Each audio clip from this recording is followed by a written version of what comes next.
YouTube, what's going on? Welcome back to my channel. We back with another one. If you are new to the channel, be sure to hit that subscribe button, smash that like button, make sure to drop a comment. So without further ado, we're gonna jump right into it, man. I got another unboxing for y'all. I'm not gonna tell y'all what it is. We're gonna just jump right into it. Y'all see for yourself. Definitely a pickup that I've been anticipating for a long time. I had this thing on layaway for like a few months now. Been meaning to get it out. Just been working on some other things, but we finally gonna get to it. So without further ado, let's unpack it. All right, man, here we have it. Behold, the great and mighty powerful Glock 20 Gen 5, chambered in none other than 10mm auto, man. Let me tell you right off the back, this thing is huge, man. Compared to my 19X, it's there, but it's much wider in the grip. I can feel that right off the back. And also, you're going to have a much wider, fatter barrel and slide. Obviously, to accommodate that bigger round, that 10mm is much bigger than 9mm, man. In case you guys don't know, it's almost double the size of 9mm. And you're definitely going to get wider parts on the gun. For size comparison, yeah, it's there. But like I said, a lot of the stuff is just expanded on it, you know, the magazine and everything, because it just has to accommodate that bigger round. But let me just start by saying, man, this thing is a beauty, man. Got that Gen 5 coating on here. I really like it. It reminds me of my Glock 26 that I had, just bigger. And I also like that you get the front serrations on here. The cocking serrations is much easier to rack around in here, or, you know, for your press checks or anything like that. And also, man, let me start by saying we are empty. I just got home from my FFL, so I haven't even got a chance to load it up yet. So we are empty. You do get the traditional Glock 3 mags, all empty. And of course, you get your Glock speed loader, if that's what you want to call it. You know, regular books and stuff, nothing too fancy. You get the back straps. Get a nice little safe here, which I don't know if anyone's ever even going to use that. Got your little brush cleaner and rod. Just all the typical stuff you get from Glock, man. I mean, nothing too bad about it. But, yeah, and also, yes, we are empty. Just in case you guys want to know. And, yeah, man, like I said, this thing is an animal, man. This thing is a monster. It's huge. Like, I really cannot wait to get this thing down to the range. Get some rounds down range. I really want to see what it's hitting for. I never shot 10mm, so I have no idea what to expect, but I do have an idea based off what everyone else tells me and based off reaction videos. I know this thing's going to have a lot of recoil on it compared to 9mm, but nothing that I shouldn't be able to handle. I mean, I think anyone, you know, you're only as good as you practice, right? So, you know, with a couple range trips, I think I'll have this thing down packed. I bought a bunch of ammo for it. I got FMJs, I got hollows, mostly FMJs. If you guys know me by now, you know I'm not too crazy about spending a crazy dollar on ammo, especially for the Glock 20. Anything chambered in 10mm is going to be much more expensive than your average 9mm or 22 LR, 22 long rifle. You know, that's like the typical stuff. But, I mean, nowadays, nothing's really cheap, right? But, yeah, I got some FMJ. I got some hollow points that I want to test out, because I did hear about the Gen 5 failing to jam it up when you fire certain rounds through it. I don't know if it was the brand. I think it was like the hot loads, like the bear loads, which I don't plan on shooting that because I'm not really doing any outdoor shooting. This is going to be strictly for indoors. I don't really have any access to outdoor range at the moment where I live at. So I won't be worried about testing anything super hot. Typical FMJs for this is like 180 grain up to like 200 grain, I think it is, or 220 and so forth. So that's all I really plan on shooting here, shooting out of this thing for right now. All right, y'all. Sorry about that. Got interrupted. I had to cut the camera off real quick, but we back. So yeah, as I was saying, I plan on shooting 180 to 220 grain. I'm not trying to do any hot loads, like I said, because I don't really have access to any outdoor ranges or anything like that. And, you know, for right now, that's good for me. I'm not really into doing anything like that. I mean, if things change in the long run and I do get access, then obviously, you know, for hunting purposes or whatever, you know, I could get access to in the future, then obviously I'll start running stuff like that. But that was the problem people were experiencing when the gun first got released. I don't know if they might have fixed it by now, but everything I plan on running is typical stuff like CCI, Cellar and Baylet, a federal. I got some AAC ammo from Palmetto State. So things like that, typical ammo that I don't think would affect us in any kind of way. If it happens, you guys already know I always give you the real deal. I'm not, gonna sit here and BS you if anything goes wrong, if I do have any malfunctions. I don't expect to, because it's a Glock, and I know people say Glocks do jam every once in a while. I mean, like I said, I've never experienced it with any of the Glocks that I've owned. This is my third Glock. So like I said, if anything does change, then obviously I'll let you guys know. And, I'll tell you all about it in my range review.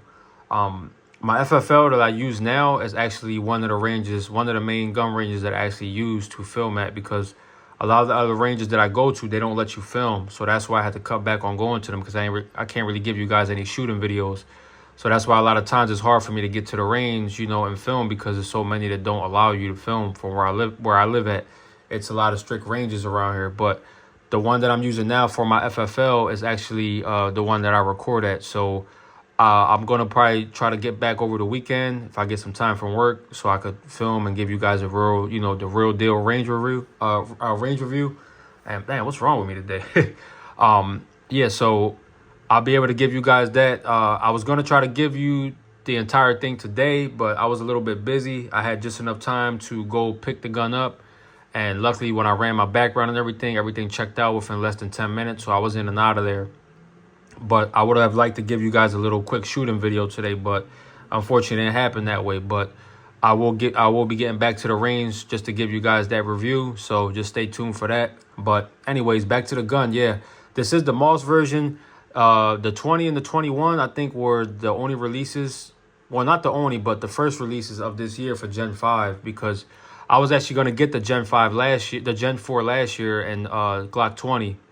And I was just going to say screw it, because I know Gen 5 is not too many more upgrades on it that would make you not want to get it. Like I would say, like if you already have the Gen 4, then there's not a real reason to upgrade unless you want to get like something that's optic ready, because they come MOS now. The MOS system comes on the Glock 20 and the Glock 21 automatically. From what I'm understanding, you can't get this gun without the MOS system. You have to get it with the MOS. And I know they got like the Glock 47 that came out later on, but I think this one and the 21 was the first release of this year. So I was going to get the Glock 20 Gen 4, and literally like I held off for like 2 months. And when I ended up checking back on the internet, I ended up finding out that they released the Gen 5. So I said, you know what? When I get some time, I'll eventually get my hands on that. I had this thing on layaway for a few months, probably like a good 2 or 3 months. And, like I said, man, ain't nothing wrong with the layaway stuff, man. I know a lot of y'all be bashing people for that. But at the end of the day, you got to work what works on your budget, man. You got bills out here. You regular person, you working. I do what I got to do to give you guys this content, man. These guns ain't cheap, Even a Glock it may be cheap to some people. But look, any money you got to spend ain't cheap, So the way I look at it, you get what you want. But sometimes you might have to make a little sacrifice for it. So, call me the layaway king. Label me that if you want, because most of my guns that I have, I did get them on layaway, so I don't think it's an issue with that. But anyway, back to the point. Yeah, I was going to get the Gen 4, like I said, man. I ended up, getting lucky and, finding out that the Gen 5 released. So I figured I'd just hold off and wait for any, like, problems or anything like that, because I don't like buying something when it first comes out, because I know it always has, like, little issues and things like that. So it's been almost a whole year since this been out. So like I said, I don't plan for this to have any real issues or anything like that. I mean, it's a really nice gun. Like I said, man, it feels good in the hand. They got that full-size grip, so you really don't have to worry about not being able to get a good purchase. I do plan on trying on some back straps. We do have some back straps here that I plan on trying on. And eventually, I do want to get a red dot for it, because it does have the optic-ready system, the MOS system. So I do plan on getting something for that. My first time running it down the range, I'm going to just use the iron sights, but eventually I will be putting the optic on here, because I don't know if I'm going to EDC it. I don't have a holster for it as of right now, and the holster that I have only works with the Olight Mini. And if you guys watched my last video with the Olight PL Turbo, I just got that, and I was holding off on it because that was for this gun. So the PL Turbo Valkyrie will be going on this gun. I'm going to mount it up on here, and then I would like to trick it out with an optic, and then the gun will be complete for me. I mean, I don't think it needs anything else as of right now. Like, I don't really do too much to my Glocks anyway. But that's my plans for the gun so far. Will I EDC it? Well, that depends. When I go to shoot it, you know, based on how I feel with it, if the comfortability and things like that, that'll determine if I'm going to end up carrying this or not. Because I've pretty much EDC'd every gun I've ever owned, even if it was just for like a day or two, because I like to experiment. I don't like to just solely rely on one EDC. As you already know, I sold most of my EDCs and I was down to only one, which is my 19X currently. So like I said, I don't know if I'm going to EDC this gun, but like I said, the range review will determine that. So we'll see what happens with that. I'm definitely going to get the PL Valkyrie on here so I can let you guys see what that looks like. So I'm going to cut the camera off and I'm going to be right back in a second. All right, y'all, we back.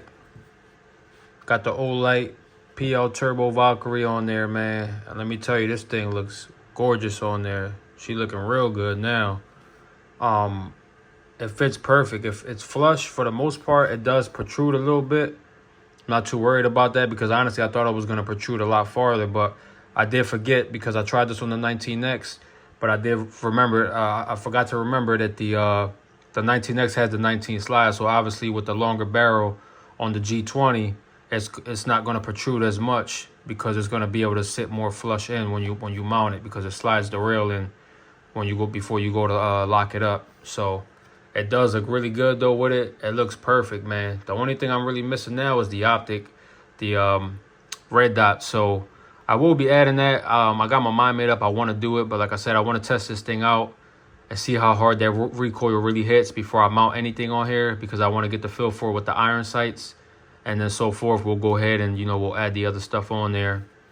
But it looks really good, man. Like, I'm definitely digging the look. So yeah, pretty much that's it, man. I don't really have too much else to say about it. I mean, like I said, man, it's a Glock. You know, you already know what it comes with. You know what. Probably done seen a million other unboxing videos, so I do appreciate it if you're tuning into mine. Like I said, I got more add-ons coming on for it eventually. That's going to be determined, like I said, once I do the range review and everything. So other than that, I do plan to keep it plain Jane, because I do just like the regular, that stock black coating look on the Glock. It just looks really good with those serrations up at the front. Will I be changing out the regular iron sights? I don't know. Probably not. They really don't bother me too much, and I don't really think it's an issue. So if it becomes an issue, that it won't, depending on what optic I get, if it doesn't line up, then obviously I'll probably have to. But as of right now, I think I'm good. And also, do a quick, before we end this video, do a quick trigger pull for you guys. You already know typical Glock, you got that little squishiness right there, that squishy follow-up wall. And then you still got that little spongy click right before it breaks. And then we'll do a quick reset. Travel, right there. Another spongy wall, and then another break. So it's not too bad, man. I mean, I'm not gonna lie, I'm a little bit spoiled because I've been rocking with the GPT on my 19X, and you know, that's a little bit better. Well, not a little bit, I think it's a lot better in my opinion. The break is just more sudden. You kind of can anticipate it better. And also the reset is like super crisp. Like you get that reset, a little bit of a creep, but then once you hit the wall, it's instant. So I do like that, because when you go to reset, it just breaks right away. You get a little bit of travel, and then the click pull is just super clean. At least for me, my opinion. I know there's a lot of people out there that were bashing it, but I don't plan on putting it on a gun like this, because I feel like with all the power this gun has and the recoil, I think I'd rather just get used to using the regular Glock trigger again and get the feel for it. And then I think I'll be better off doing that for real. But yeah, I don't plan on changing any trigger mechanisms or anything like that. Like I said, I might add a back strap just to help to get a better purchase on it, because this is a chunky mama right here, man. So do be advised, if you go to buy this gun, it is the size of a Glock 17 or a 19X, but it's much thicker. Like I said, just because of the accommodation of the bigger rounds that this thing's going to be firing. So do keep that in mind, guys, all right? So I'm going to go ahead and end this here. I probably done talk your heads off as I normally do. Yeah, I know I just like to give you guys the whole thing. I don't like to, you know, sit there and leave any information out. But if I did leave anything out, be sure to leave a comment, and I'll get back to you as soon as I can. I do appreciate y'all, man. We're approaching 1,000 followers, man. If you're watching this video, the best thing you could do to donate to the channel is hit that subscribe button. If you don't, I still appreciate you for viewing the channel, leaving a like, leaving a comment, all of that stuff, sharing the video, and anything helps, man. Any type of Any type of attention you draw towards my video, it helps me, helps to get it out there to the algorithm. So I do appreciate it, man. So, Hunter Gang, I'm going to leave this one here, and I'm going to catch y'all on the next one. Y'all be safe out there.